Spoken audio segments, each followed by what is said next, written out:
بسم اللہ الرحمن الرحیم الحمدللہ رب العالمین والصلاۃ والسلام علی خاتم النبیین. ناظرین محترم السلام علیکم ورحمۃ اللہ وبرکاتہ. پروگرام سیرت النبی صلی اللہ علیہ وآلہ وسلم کے ساتھ آپ کا میزبان ڈاکٹر محمود غزنوی حاضر خدمت ہے. شجاع الدین شیخ صاحب ہمارے بہت ہی پسندیدہ اسکالر ہمارے ساتھ موجود ہیں. الحمدللہ ہم 500 کے قریب ایپیسوڈ جو ہیں وہ کر چکے ہیں، اور ابھی پچھلے ایپیسوڈ جو آپ نے ملاحظہ فرمائے ہیں، یعنی پچھلی اقساط جو ملاحظہ فرمائی، اصل میں انگریزی کا ایک عادت سی ہو گئی نا ہمیں، تو پچھلی اقساط جو آپ نے ملاحظہ فرمائی ہیں وہ محرم الحرام کے دوران اور اس کے فوراً بعد جو ہے وہ آپ نے دیکھا. درمیان میں محرم الحرام بھی آیا، اور محرم جو ہے وہ استقامت دین کے حوالے سے بڑی اہمیت کا حامل ہے، اور کچھ چیزیں جو ہیں بڑی مشترک ہیں جنہیں آپ دیکھیں. مطلب 10 محرم کی چاند رات کو نبی محترم صلی اللہ علیہ وآلہ وسلم جو ہیں ان کا اہل مکہ نے جو ہے سوشل بائیکاٹ کیا تھا، اور آپ کو وہاں سے شاہ ابی طالب کے گھاٹی میں جا کر محصور ہونا پڑا تھا. یہ محرم حرام کی بات ہے. نواز رسول شہدائے کربلا سید الشہداء جناب امام حسین رضی اللہ تعالیٰ عنہ کی شہادت جو ہے وہ 10 محرم کو ہوئی. یعنی وہاں بھی جو تکلیفیں رسول اللہ صلی اللہ علیہ وسلم نے جھیلی وہ تبلیغ دین کے لیے تھی، اقامت دین کے لیے تھی، اور کربلا میں جو قربانیاں دی گئیں وہ حفاظت دین کے لیے تھی. ہم صرف بیٹھ کر گفتگو کرنے کے عادی ہیں، اور ہم کہتے ہیں کہ صاحب دین جو ہے چونکہ ہمیں تو بنا بنایا ملا نا، تشتری میں سجا ہوا، ہمیں اس کی اہمیت کا. رسول اللہ نے جو ہے 3 سال تک شاہ ابی طالب کے گھاٹی میں اس طرح تکلیف جھیلی ہے کہ کھانے کو کچھ نہیں ہوتا تھا، بچے بلکتے تھے تو چمڑے جو ہیں وہ گیلے کر کے منہ میں دے کے چوسے جاتے تھے، درختوں کے پتے کھائے جاتے تھے. یہ دعوت دین. اور جرم کیا تھا؟ صرف یہی نا کہ یہ کہتے تھے کہ لوگوں کہو اشہد ان لا الہ الا اللہ، بس. تو سیرت النبی کا یہ پروگرام جو ہے یہ اصل میں سارا کا سارا عظیمت سے بھرا ہوا ہے، اس لیے ہم اس پروگرام کے حوالے سے آپ سے گفتگو کرتے ہیں. اور پھر حصول دعوت کے حوالے سے جو رسول اللہ صلی اللہ علیہ وسلم کی تحریکات ہیں وہ بھی آپ نے ملاحظہ فرمائی ہیں. پچھلے پروگرام میں جو گفتگو ہوئی تھی وہ احادیث کے حوالے سے ہوئی تھی کہ حضور نے مسلمانوں کو علم حاصل کرنے کا حکم دیا ہے، اور علم حاصل کرنا اس لیے ضرور تاکہ دین کی بات کو آگے پھیلایا جا سکے. پچھلے پروگرام کا ریکیپ جو ہے وہ شجاع صاحب سے ہم لیں گے، اور ہم چاہیں گے کہ ان دونوں واقعات کی تناظر میں گفتگو کا آغاز کیا جائے. السلام علیکم. وعلیکم السلام ورحمۃ اللہ وبرکاتہ. الحمدللہ رب العالمین. آپ خیریت سے؟ الحمدللہ، اللہ کا بڑا احسان. یہ جو 2 عظیمت کے واقعات ہیں، یہ محرم الحرام ابھی گیا، اس میں جو شہادت ہے، اور رسول اللہ صلی اللہ علیہ وسلم کی جو شاہ ابی طالب کی قربانی ہے، اور حضرت عثمان رضی اللہ تعالیٰ عنہ کی جو 40 دن کی پیاس ہے، بھوک ہے اور مبعوث ہونا ہے، یہ سارا کا سارا یہ ایک ہی سلسلے کی کڑیاں ہیں. اور ہم سمجھتے ہیں کہ دین، وہ کہتے ہیں کہ یہ شہادت گہے الفت میں قدم رکھنا ہے. لوگ آسان سمجھتے ہیں مسلمان ہونا. بسم اللہ الرحمن الرحیم. اللہم صلی علی محمد وعلی آل محمد وبارک وسلم. میرا خیال ہے کہ ریکیپ پر تم بعد میں آئیں، لیکن جو آپ نے ابتدا میں گفتگو فرمائی ہے یقیناً اس کے حوالے سے کلام ہونا چاہیے. پہلی بات تو آپ نے خود اشارہ فرما دیا کہ محرم الحرام، اس کے تعلق سے ہم جانتے ہیں کہ جو قمری مہینے ہیں ان کا آغاز محرم الحرام سے ہوتا ہے. اچھا، کبھی کبھی ہم کہتے ہیں یہ اسلامی کیلنڈر ہے. یہ بات اس اعتبار سے نہیں کہنی چاہیے کیونکہ شمسی کیلنڈر بھی جو ہم استعمال کرتے ہیں وہ کوئی غیر اسلامی نہیں ہے.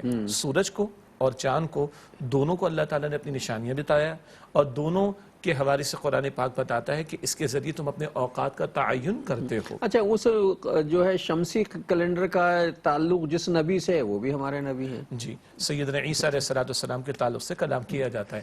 تو پہلی بات تو ہے کہ دونوں ڈیٹس جو ہم اختیار کرتے ہیں تو کوئی مسئلہ نہیں ہے. آپ جنوری کی فلاں تاریخ کو آج بیٹھ کے کچھ طے کر لیں. آج ہم 2021 میں بیٹھے ہیں، 2022 میں کوئی اپنا ایونٹ طے کرنا چاہتے ہیں، چلو جو 23 مارچ کو ہم یہ کریں گے، کوئی مسئلہ نہیں ہے. البتہ قمری مہینوں کی یہ اہمیت ہمارے سامنے رہنی چاہیے کہ ہماری شریعت کے بہت سارے احکامات ایسے ہیں کہ جن کا تعلق جو ہے وہ قمری تاریخوں کے ساتھ جڑا ہوا ہے.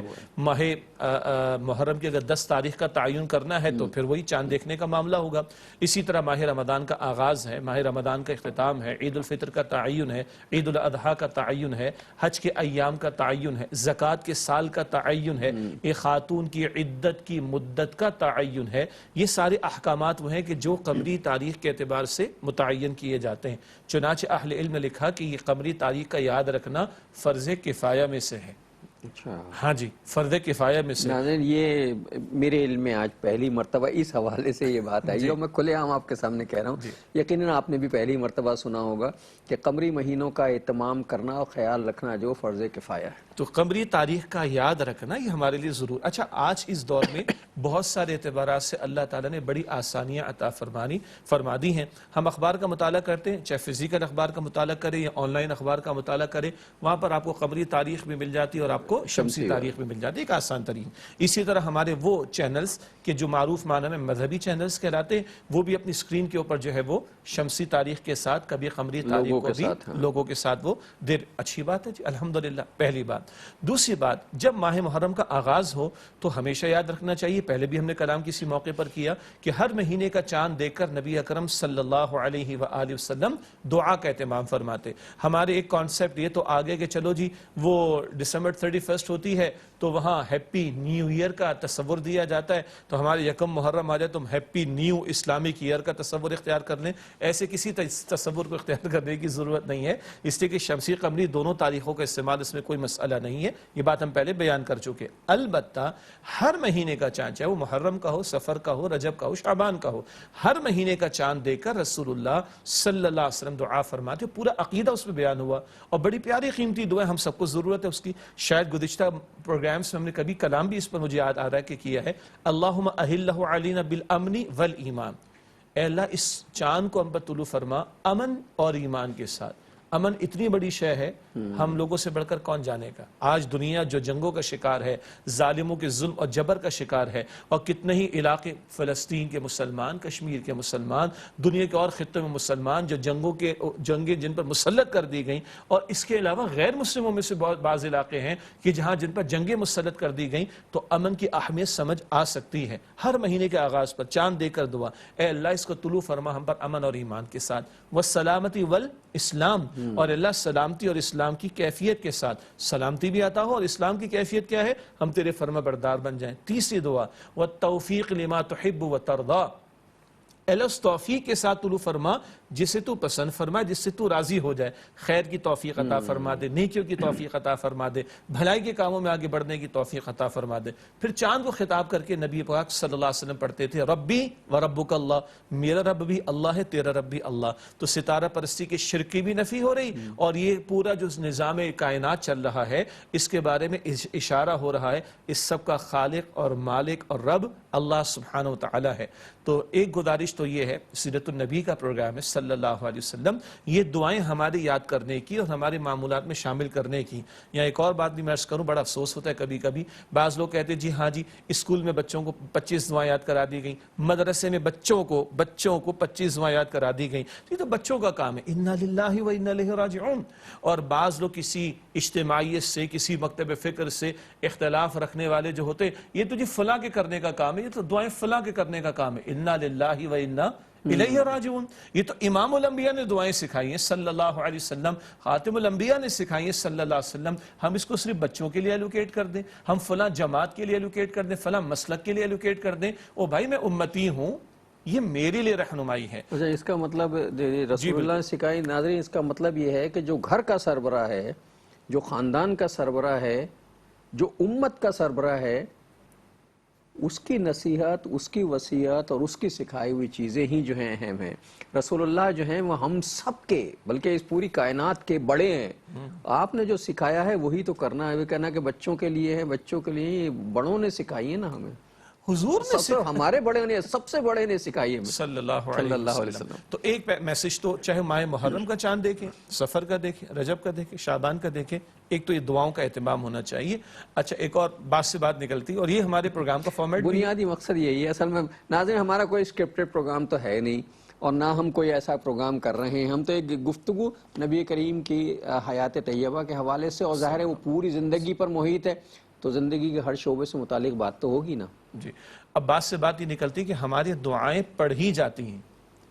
چھوٹی سی کتاب ہے، موٹی سی کتاب ہے، بڑی سی کتاب ہے، اسکرین پر ہم پڑھتے ہیں. ارے بھائی دعا صرف پڑھی نہیں جاتی، دعا مانگی جاتی ہے. یہ نقطہ بھی ہماری گفتگو میں آتا رہا. ہاں مطلق قرآن پاک میں جو دعائیں آئیں، احادیث مبارکہ میں کوئی بغیر سمجھے بھی پڑھے گا تو ثواب ملے گا، کوئی شک نہیں ہے. لیکن جس کو کہتے ہیں نا آہوزاری سے مانگنا، توجہ سے مانگنا، لجاجت سے مانگنا اور بس تڑپ اور طلب کے ساتھ مانگنا، یہ تب ہوتا ہے جب مجھے دعا کا مفہوم سمجھ آتا ہے. ہم سب کو تجربہ ہے، جمعے کی نماز تو سارے مسلمان ادا کرتے ہیں، امام صاحب دعا بھی کراتے ہیں. جب تک امام صاحب جمعے کی نماز میں عربی میں دعائیں کراتے ہیں تو آمین ہلکی کیا دکھا آمین کی آواز آتی ہے، پلے نہیں پڑ رہی ہوتی نا. اور جیسے امام صاحب اردو میں یا مقامی زبان میں دعا کرنا شروع کرتے، ساری مسجد ماشاءاللہ گونج اٹھتی، آمین. اب کیا ہوا؟ سمجھ میں آ رہا ہے، اب سمجھ آ رہی ہے بات. تو ان دعاؤں کو ہم یاد کریں، اپنے معمولات میں شامل رکھیں اور ترجمے کے ساتھ یاد کریں تو انشاءاللہ جب مانگیں گے تو پوری توجہ کے ساتھ مانگیں گے. اور یہ پورے سال کے لیے بھی ہوگا کیونکہ ماہ محرم سے قمری سال کا آغاز ہوتا ہے، لیکن ہر مہینے اللہ کے نبی علیہ السلام نے دعا سکھائی. اب اگلی بات آپ نے اتنی تفصیل طلب رکھی ہے کہ میں سمجھ رہا ہوں کہ پتہ نہیں آج پورا پروگرام اسی پر نہ ہو جائے کہ یہ جو شہادتوں کا تصور ہے، اللہ کے نبی مکرم علیہ السلام ایک مشن لے کر آئے. الحمدللہ محض اللہ تعالیٰ کے فضل و کرم سے برسوں سے یہ پروگرام چل رہا ہے اور 500 کے قریب اقساط کا آپ نے ذکر بھی کیا. ہم نے نبی پاک صلی اللہ علیہ وسلم کی آمد سے قبل کے حالات سے لے کر آپ کے دنیا سے تشریف لے جانے کے بعد تک کے حالات پر تفصیل سے کوشش کی. کسی درجے میں اپنی بساط پر ہم نے کلام کیا تو حضور کا مشن بار بار ہمارے سامنے رہے جو سورہ صف کی آیت نمبر 9 میں آتا ہے، هو الذی ارسل رسولہ بالہدی ودین الحق لیظہرہ علی الدین کلہ. اللہ نے اپنے رسول مکرم علیہ السلام کو بھیجا الہدی مکمل ہدایت نامہ قرآن دے کر بھیجا، قرآن کریم، اور دین حق دین اسلام دے کر بھیجا. کیوں؟ تاکہ آپ اس کو کل نظام زندگی پر غالب فرما دیں. تو یہ نفاذ دین اسلام یہ رسول پاک علیہ السلام کا مشن رہا. اسی مشن کے دوران میں آپ نے اشارہ کیا طائف کی گلیوں کا، آپ نے اشارہ کیا مکہ مکرمہ کی صعوبتوں کا، آپ نے اشارہ کیا ہجرت کی راتوں کا، آپ نے اشارہ کیا حضور علیہ السلام پر کس قدر معاملات مصائب والے آئے. اور بار بار قرآن کریم مکی صورتوں میں ذکر کرتا ہے فاصبر صبرا جمیلا واصبر علی ما یقول، صبر کی تاکید. پھر اس جد و جہد کے دوران میں بدر کا معرکہ بھی ہے، احد بھی ہے، فتح مکہ کا موقع بھی ہے، غزوہ تبوک کا موقع بھی ہے. 23 برس کی جد و جہد کے دوران بھی جانیں قربان ہوئیں. سید الشہداء امیر حمزہ ہیں رضی اللہ تعالی عنہ، جو 70 صحابہ احد کے میدان میں شہید ہوئے، وہاں امیر حمزہ رضی اللہ تعالی عنہ کی شہادت بھی ہے. اور ناظر یہ وہی حضرت امیر حمزہ ہیں، حضور کے چچا ہیں. اور جب یہ ایمان لائے اور جب عمر بن خطاب رضی اللہ تعالیٰ عنہ ایمان لائے تو اسلام کو تقویت ملی ہے. ایک طرف جو امیر حمزہ رضی اللہ تعالیٰ عنہ اور ایک طرف عمر بن خطاب رضی اللہ تعالیٰ عنہ، درمیان میں رسالت مآب صلی اللہ علیہ وسلم بیت اللہ میں جا کے کھلے عام نمازیں پڑھنے لگے.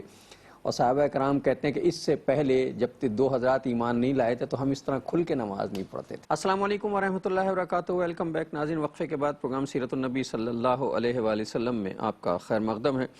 شجاع صاحب نے بھی گفتگو ریکیپ کے دوران بھی بات چیت تو جاری ہے.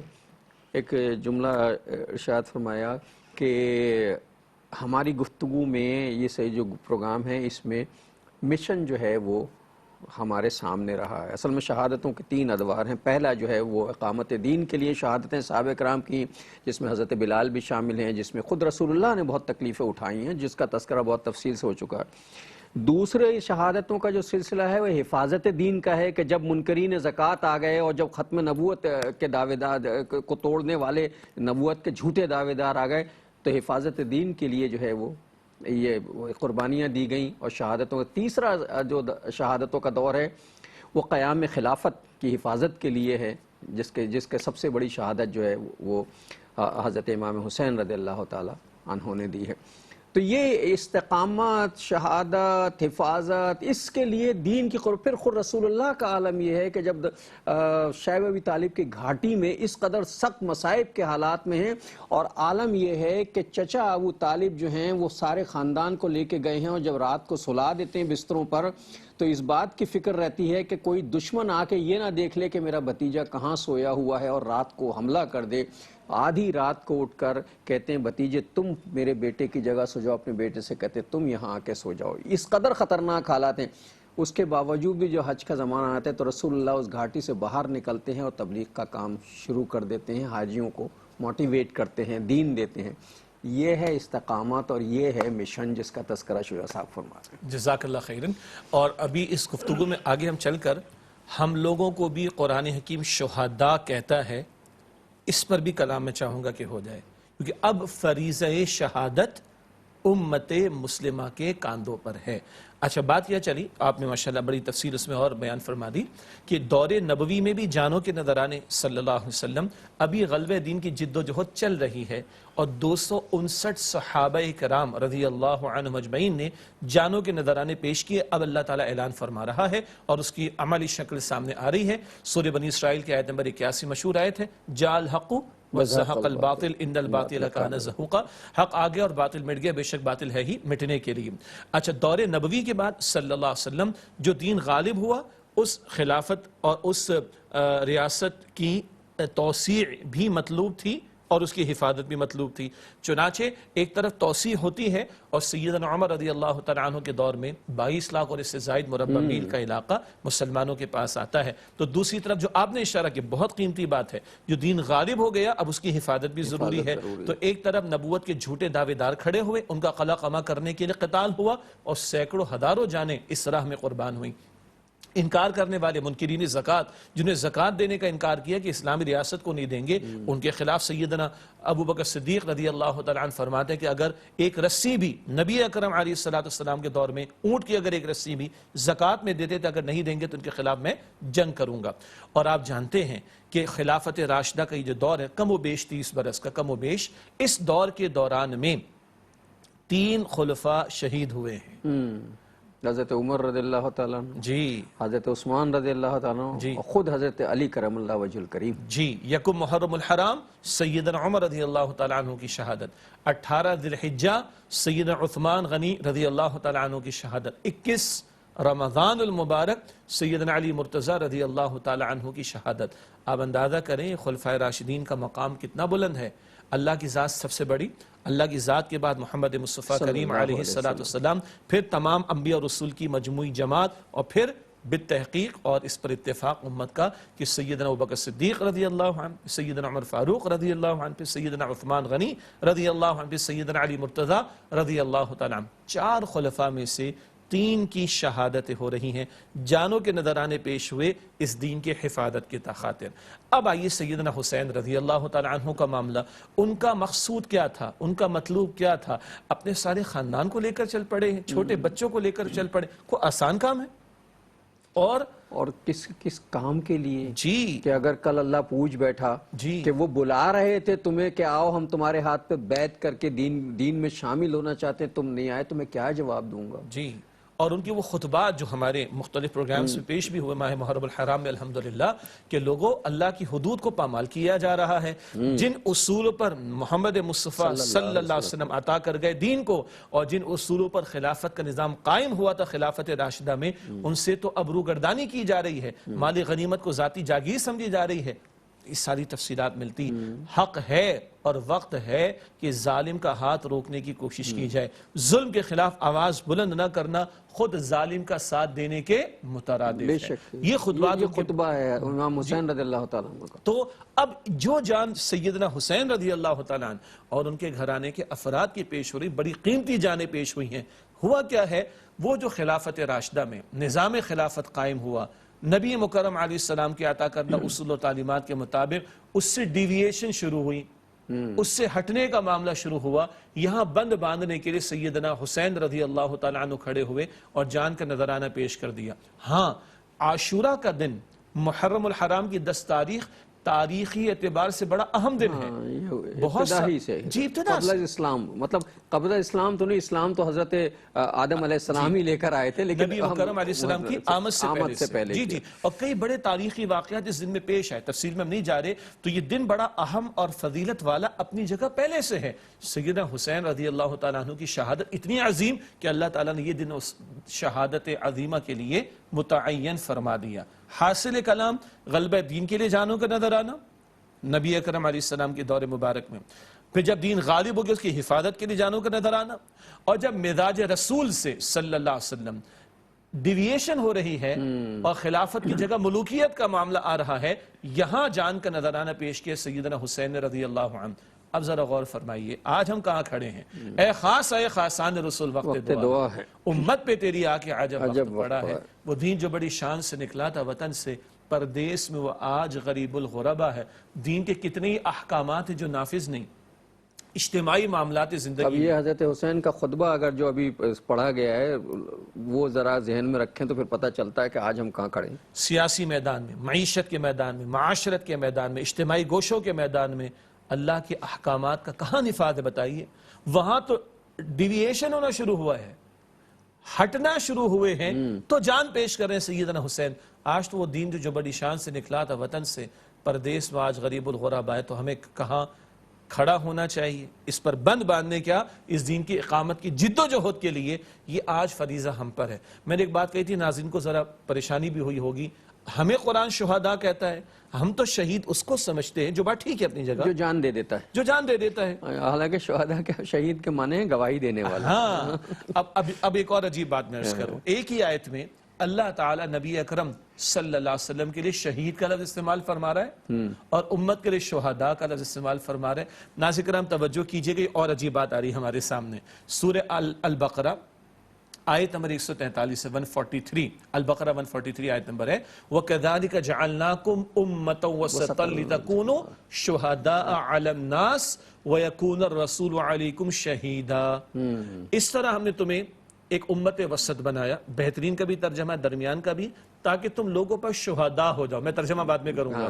اور رسول علیہ السلام تم پر شہید ہو جائیں. اب آئیے پریشانی ہے کہ نہیں، حضور کے لیے شہید کا لفظ. تو بھائی ہم جب دویم کلمہ پڑھتے ہیں تو ہم پڑھتے ہیں اشہد ان لا الہ الا اللہ، میں گواہی دیتا ہوں کہ اللہ کے سوا کوئی معبود نہیں. اب سب کو یاد آ گیا، ہاں شہادت مانے تو گواہی کے ہیں. یعنی تم امت جو ہے وہ دوسری آنے والی امتوں پہ گواہ ہو اور رسول اللہ تم پر گواہ. جی تو امت مسلمہ میں دو حصے ہو گئے جو آپ بیان کرتے ہیں ماشاءاللہ. ایک امت دعوت ہے، ایک امت اجابت ہے. ہم وہ کہ جو حضور علیہ السلام پر ایمان لا چکے، ہم تو امت اجابت ہیں.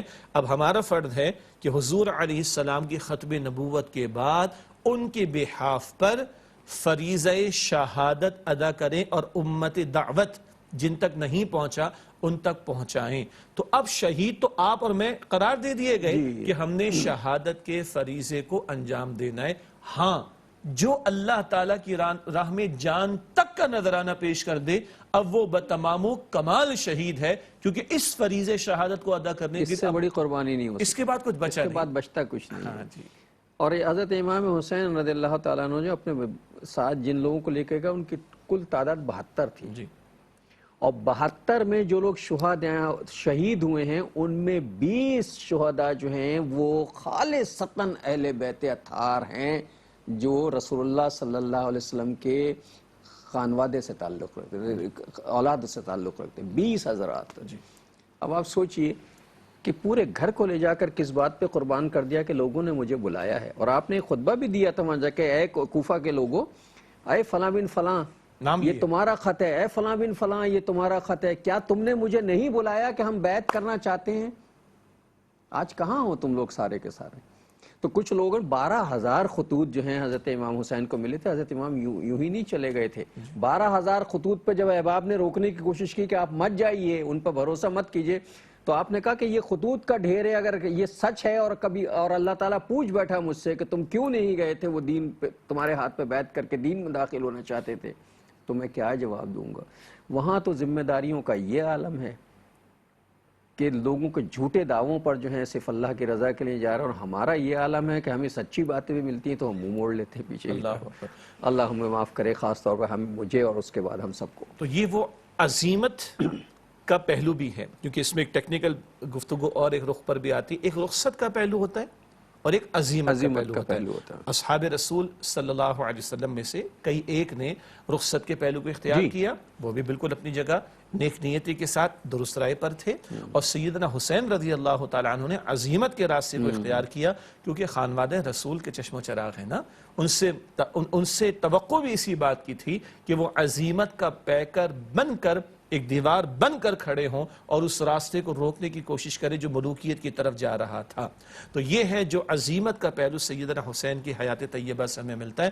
ایک اور بات بھی بڑی دلچسپ ہے، شہادت کا رتبہ اتنا عظیم ہے کہ اللہ کے نبی، یعنی جان کا نذرانہ، اس کی اب بات ہو رہی، اللہ کے نبی علیہ السلام فرماتے ہیں کہ والذی نفسی بیدہ، اس ذات اللہ سبحانہ وتعالی کی قسم جس کے ہاتھ میں میری جان ہے، میری تمنا ہے کہ میں اللہ کی راہ میں قتل، عربی میں لفظ قتل ہے یعنی شہید کے معنی میں، اللہ کی راہ میں شہید ہوں، پھر زندہ کیا جاؤں، پھر شہید ہوں، پھر زندہ کیا جاؤں، پھر شہید کر دیا جاؤں۔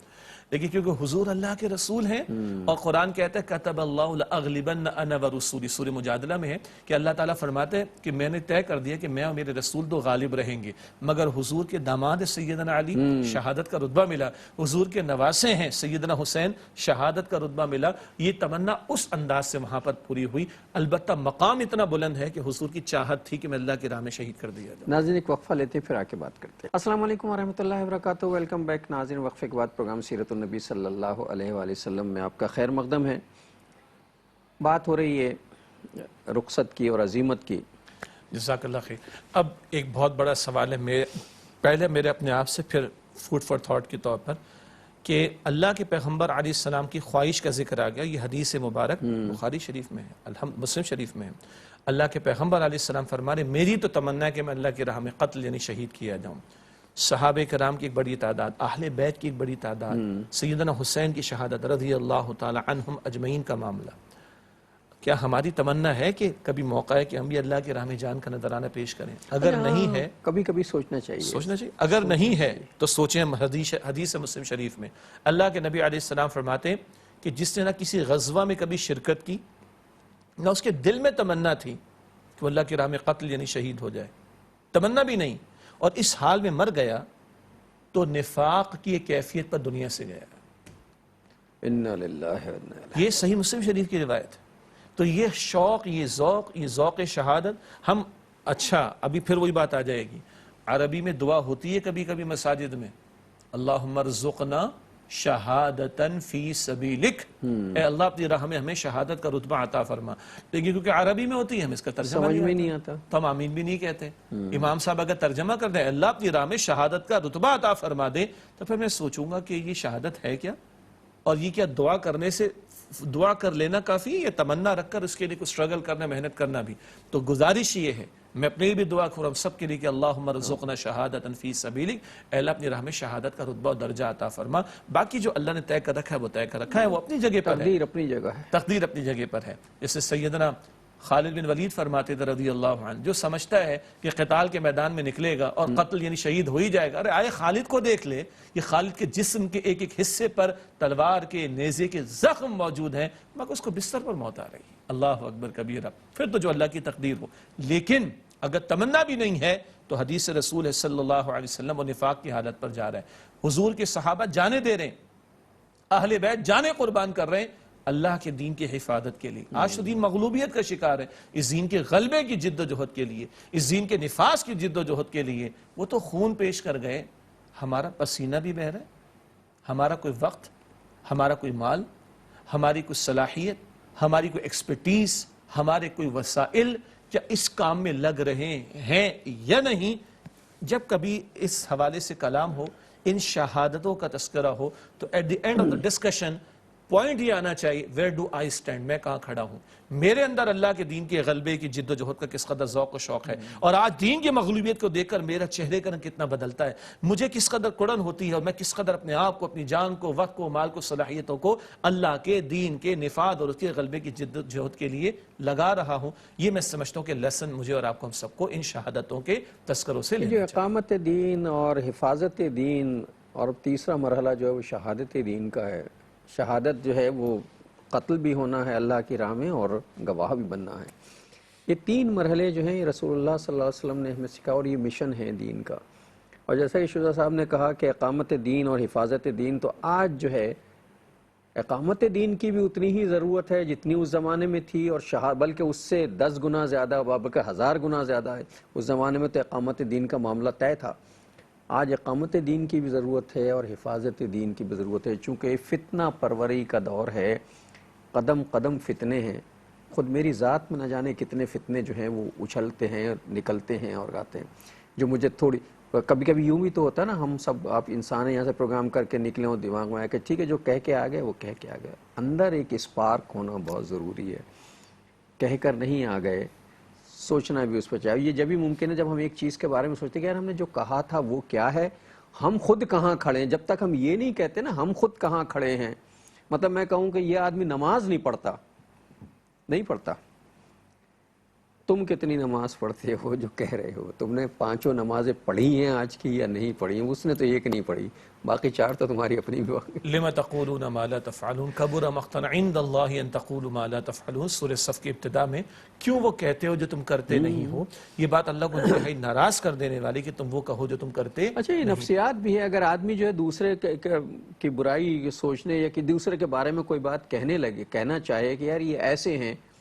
اور وہ سوچے کہ نہیں وہ تو ایسا ہے، کیا میں بھی ایسا ہوں، تو میرے خیال ہے بہت سی باتیں یہیں ختم ہو جائیں گی۔ جی، اور اس میں ایک پازیٹیو بات یہ آئے گی کہ جب ہم اعتراضات اور نکیر کرتے ہیں تو اس سے کوئی اصلاح کا پہلو نہیں آتا، لیکن جب آپ درو بینی کریں گے، اپنے اندر جھانکیں گے، تو کم سے کم میرے اندر تو تبدیلی آ جائے گی نا۔ ہاں ایک آدمی تو بدل جائے گا، ہاں، اور وہ پہلا آدمی میں خود ہوں۔ جی ہمارا خیال یہ ہے، یہ توقع ہے کہ آپ، میرا خیال ہے کہ آپ بدلیں۔ آپ کا ہم یہ چاہتے ہیں کہ کوئی چراغ جلا دے، پہلا چراغ میں کیوں نہ جلاؤں۔ ہاں جی، تو سب چراغ جلانے کی فکر میں لگیں گے تو چراغ کیا پوری کائنات روشن ہو جائے گی۔ روشن ہو جائے گی۔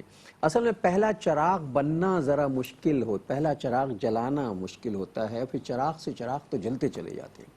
اگر ایک خاندان میں ایک چراغ جل گیا تو اس دیے کی لو سے باقی دیے خود بخود روشن ہوتے چلے جائیں گے۔ تو ساری دنیا کی فکر چھوڑ دیجئے، ہم دنیا کو بدل ہی نہیں سکتے، معاشرہ بہت برا ہے، میں اکیلا کچھ بھی نہیں کر سکتا، لیکن میں ایک کام کر سکتا ہوں کہ میں اپنے آپ کو تو تھوڑا سا بدل سکتا ہوں نا، تھوڑا سا بدل سکتا ہوں، اگر بدل گیا تو پھر اور بدل جاؤں گا تھوڑا جی، تبدیلی کا آغاز تو ہو جائے گا نا، آغاز تو ہو جائے آغاز تو ہو جائے گا۔ بہرحال ڈاکٹر صاحب یہ تو آج موضوع ماہ محرم الحرام اور پھر شہادت کا اصل میں تذکرہ۔ مسئلہ یہ تھا، ابھی چونکہ محرم گزرا ہے، وہ میرے ذہن میں کچھ باتیں آئیں کہ اقامت دین اور شہادت دین کے حوالے سے یا حفاظت دین کے حوالے سے ہم جو ایک برسوں سے گفتگو کر رہے ہیں، تو یہی تو موقع ہے، جی ثابت ہوا ہے کہ جی ایسا ہوا۔ بالکل، اور ایک نقطہ ذرا اور اس میں تھوڑا آپ کی گفتگو میں آیا تھا، لیکن میں چاہتا ہوں تھوڑا اور ایلیبریٹ ہو جائے۔ جب ہم نے کہا فریضہ شہادت، ایک تو ہے جان تک کا نذرانہ پیش کرنا، وہ تو کبھی موقع آئے گا، لیکن جو مطلق فریضہ شہادت ادا کرنا ہے، شہداء علی الناس، لوگوں پر اللہ کے دین کی گواہی پیش کرنی ہے، تو مستقل کرنے والا کام۔ یہ بھی جان لیجئے یہ کام نبی اکرم صلی اللہ علیہ وسلم نے 3 اعتبارات سے فرمایا۔ آپ صلی اللہ علیہ وسلم نے اللہ کی وحی کی تعلیم کو اپنی زبان مبارک سے جاری فرمایا، یہ قرآن حکیم اور ایک آپ کے احادیث مبارکہ، ان کو جاری فرمایا، یہ بھی دین کی گواہی ہے۔ نمبر 2، اپنے ذاتی عمل سے دین کی گواہی پیش کی۔ اگر اللہ تعالیٰ فرماتا ہے نماز قائم کرو تو حضور علیہ السلام نماز کا طریقہ سکھائیں گے۔ اللہ تعالیٰ فرماتا ہے کہ صاحب استطاعت پر حج ادا کرنا لازم ہے تو حضور علیہ السلام حج کے مناسک اور اعمال کو سکھائیں گے۔ یہ اپنے ذاتی کردار اور عمل سے حضور نے دعوت پیش کی ہے۔ دین جن اخلاق کا تقاضا کرتا ہے، حضور علیہ السلام اولین اور کامل ترین اس بات کا نمونہ ہے۔ تو قول سے گواہی، ذاتی کردار سے گواہی، اور نمبر 3 ایک اجتماعی جد و جہد سے گواہی۔ آؤ دیکھو یہ اللہ کا دین ہے، آؤ دیکھو یہ اللہ تعالیٰ کے دین کی برکات ہیں، وہ برکات جو سیدنا عمر رضی اللہ تعالیٰ عنہ کے دور میں اجتماعی سطح پر ہمارے سامنے آتی، جو سیدنا عمر بن عبدالعزیز رحمۃ اللہ علیہ کے دور میں اجتماعی سطح پر سامنے آتی۔ آؤ دیکھو یہ اللہ تعالیٰ کا دین ہے، یہ ورکیبل ہے، یہ پریکٹیکل ہے، یہ ڈوئیبل ہے، یہ آج کے لیے دین ہے، یہ قیامت تک کے لیے ہے۔ تو قول سے گواہی ہم سب نے دینی ہے، فریضہ شہادت، عمل سے گواہی ہم سب نے دینی۔ وہ جو حدیث ہم بار بار پیش کرتے ہیں، حدیث مبارک میں آتا ہے کہ مومن وہ ہے جسے دیکھ کر اللہ یاد آ جائے، یہ بھی گواہی ہے نا۔ اور تیسری گواہی وہ اجتماعی نظام کے ذریعے، اور یہ مملکت خدا داد، کیوں کہتے ہیں مملکت خدا داد اس کو؟ اس لیے کہ ہم نے اس مقصد کے لیے حاصل کیا تھا کہ عہد حاضر کی اسلامی فلاحی ریاست دنیا کے سامنے اسی کو تو ہم بھول ہی گئے نا، اس کو تو ہم بھول ہی گئے۔ اور مسئلہ یہ ہے کہ آج دنیا بھر میں، مطلب یہ ہمیں کبھی شرمندگی نہیں ہوتی اس بات پہ، میں بھی شاید اس میں شامل ہوں، ہمیں کبھی شرمندگی نہیں ہوتی کہ لوگ اسلام پر انگلیاں اٹھاتے ہیں، لوگ اسلام کے بارے میں نگیٹو یا منفی باتیں کرتے ہیں، اور کہتے ہیں یہ کیا اسلام ہے. وہ اسلام کے بارے میں جو منفی باتیں کرتے ہیں وہ اسلام کے بارے میں نہیں کرتے، اصل میں وہ میرے بارے میں کرتے ہیں، میرے عمل کے بارے میں کرتے ہیں. چونکہ میں مسلمان ہوں، میں جو ان کے سامنے پیش کر رہا ہوں وہ اس کو اسلام سمجھ رہے ہیں. جی اسلام ایک الگ چیز ہے، اور مسلمان کا رویہ اور مسلمان کا ایٹیچیوڈ اور مسلمان کا جو طریقہ ہے وہ بالکل ایک الگ چیز ہے. مجھے کبھی شرمندگی نہیں ہوتی کہ میرے عمل کی وجہ سے میرا دین بدنام ہو رہا ہے. ورنہ رسول اللہ کا معاملہ تو یہ تھا کہ جب فتح مکہ ہوئی ہے تو جس طرح آپ گئے، شجاع صاحب بہت تفصیل سے بیان کر چکے ہیں، جیسے گئے آپ، رسول اللہ نے کہا لا تثریب علیکم اليوم، آج کسی پہ کوئی الزام، جاؤ سب کو معاف کیا، تو دھڑا دھڑ لوگ جو فوج در فوج جو ہے وہ اسلام لے آئے. ہمارا دین تو یہ سکھاتا ہے ہمیں، میرا عمل یہ نہیں ثابت کرتا، اس لیے ہم دین کی بدنامی کا سبب بن رہے ہیں. اللہ ہمیں ہدایت عطا فرمائے. میں شجاع صاحب سے چاہوں گا آج کی حدیث ہدیہ کرتے ہیں. نبی اکرم صلی اللہ علیہ وآلہ وسلم نے ارشاد فرمایا ہے، بلکہ آپ نے دعا عطا فرمائی ہے. آج پھر اس حدیث مبارک کو پیش کریں. حضور علیہ السلام نے دعا فرمائی، اللہ اس بندے کو خوش و خرم رکھے، تر و تازہ رکھے، جو مجھ سے کوئی بات سنے اور ایسے ہی دوسروں تک پہنچا دے. جامع ترمذی شریف کی روایت، یہ حضور کی دعا ہے صلی اللہ علیہ وسلم. تو جو آج اس فریضہ شہادت کو ادا کرنے میں، دین کی دعوت، دین کی تبلیغ، دین کے پھیلانے میں اپنے آپ کو لگا رہا ہے، انشاءاللہ وہ حضور کی دعا کا مستحق ہو جائے گا. انشاءاللہ قبول ہوگی اس کے حق میں انشاءاللہ. اور ناظرین محترم، اس کے ساتھ ہی ہمارے آج کے پروگرام کا وقت ختم ہوا. اگلے پروگرام تک کے لیے جناب شجاع الدین شیخ اور اپنے میزبان ڈاکٹر محمود غزنوی کو اجازت دیجیے. اللہ نگہبان، والسلام علیکم ورحمۃ اللہ وبرکاتہ.